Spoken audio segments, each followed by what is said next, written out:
Hi friends, నన్ను కొంతమంది కేదార్నాథ్ వెళ్ళాలనుకుంటున్నాము, డీటెయిల్స్ పెట్టండి ఒక వీడియో అని చెప్పారు. నేను మీకు పూర్తి డీటెయిల్స్ చెప్పాలి అని అనుకుంటున్నా. ఏంటంటే ఫస్ట్ డే మేము హైదరాబాద్ నుండి బయలుదేరాము. Hyderabad to Delhi. Hi friends, ఒక ఫ్రెండ్ ఢిల్లీ వరకు ట్రైన్లో ట్రావెల్ చేసాము. 26 గంటలు ప్రయాణం చేసాము ఢిల్లీ చేరుకోవడానికి. మా ఫ్రెండ్స్ బెంగళూరు నుంచి ఢిల్లీ వచ్చారు. మేము ఒక ట్రావెల్ ఏజెన్సీని మాట్లాడుకున్నాం అనమాట, ప్యాకేజ్ లాగా. వాళ్ళే టెంపో అరేంజ్ చేశారు అండ్ హోటల్ స్టేస్ ఇచ్చారనమాట.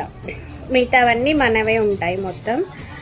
అయితే ఫస్ట్ డే మేము హైదరాబాద్ టు ఢిల్లీ, తర్వాత బెంగళూరు టు ఢిల్లీ ఒక పికప్ పాయింట్ ఎయిర్పోర్ట్ దగ్గర గ్యాదర్ అయ్యేసి ట్రావెల్ ఏజెన్సీ వాళ్ళు అరేంజ్ చేసిన టెంపోలో మేము ఢిల్లీ టు హరిద్వార్ వెళ్ళాం. ఫస్ట్ ఆఫ్ ఆల్ ఇది 8 గంటలు ప్రయాణం చేయాల్సి వచ్చింది. హరిద్వార్ చేరుకున్నాక అక్కడ ఎర్లీ మార్నింగ్ ఫ్రెష్ అప్ అయిపోయి అక్కడ చూడాల్సిన ప్లేసెస్ ఏంటి అంటే హరిద్వార్లో హరిద్వార్ గంగామాత ప్రవహించే నది చూసాము. తర్వాత వైష్ణవి మాత, మానసాదేవి, చండీఘాట్ టెంపుల్స్ బాగుంటాయి.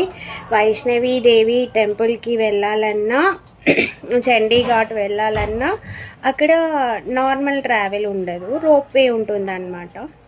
మనము ఒక బాస్కెట్లో కూర్చుంటే రోప్ పైన తీసుకెళ్ళిపోతారు. అవి చాలా ఎత్తులో ఉంటాయి. అలా డే 1 వైష్ణవి మాత అండ్ చండీఘాట్ దర్శనం చేసేసుకున్నాము. దాని తర్వాత మేము హరిద్వార్ నుంచి బార్కోట్కి తీసుకెళ్ళారు. బార్కోట్లో అక్కడ హోటల్ స్టేని ఇచ్చారు. అక్కడ స్టే చేసి నెక్స్ట్ డే యమునోత్రికి వెళ్ళారనమాట. ఇది డే 1.